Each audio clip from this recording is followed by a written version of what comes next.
The theory of post-traumatic growth is amazing and helps many people. As I'm working as a therapist, I often teach people this concept of post-traumatic growth after life's trials and traumas.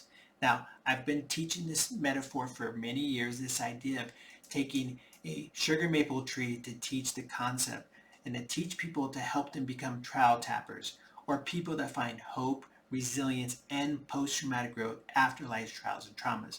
Now, when I explain a theory, I often explain it and break it down into acronyms to make it simple for people. So after I teach them the domains, and I use the word of trials to teach the domains, the next part is for me to teach the concept of how do you do it? How do you find that post-traumatic growth?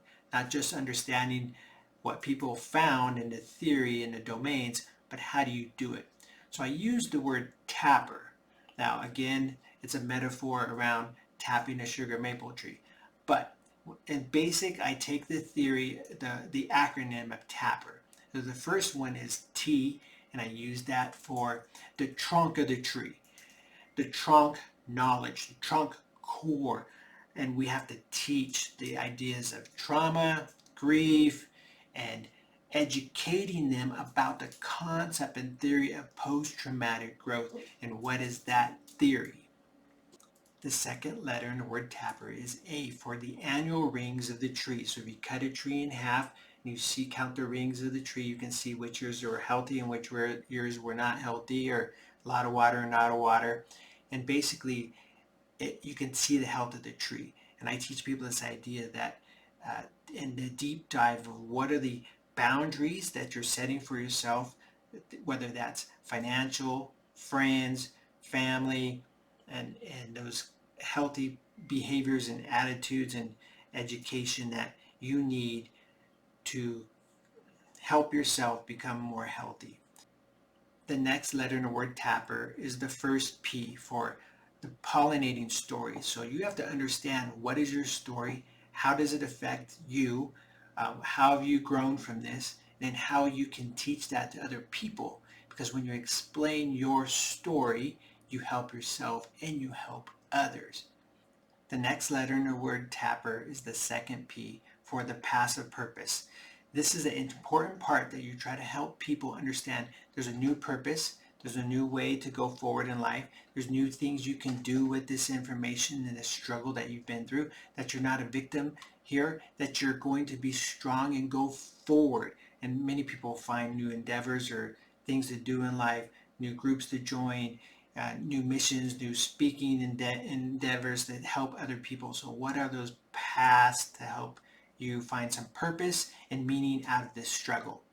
The next letter in the word tapper is the idea of the letter E for the evolving sap. So, the sap of the tree, it goes from the roots to the leaves, back and forth, up and down, and it gives the health of the tree. And when I look at that with people, you have to understand the evolving sap. So you have to look at like the stepping stones to get you to this recovery, right? The stepping stones to get you that recovery, and then how you can adapt to the changing. The changing weather changes the sap of the tree, and you have to adapt to these new possibilities. And you have to look for positive things in your life, that the positivity of the things that are around you, appreciation for things, that's that helps you get through this.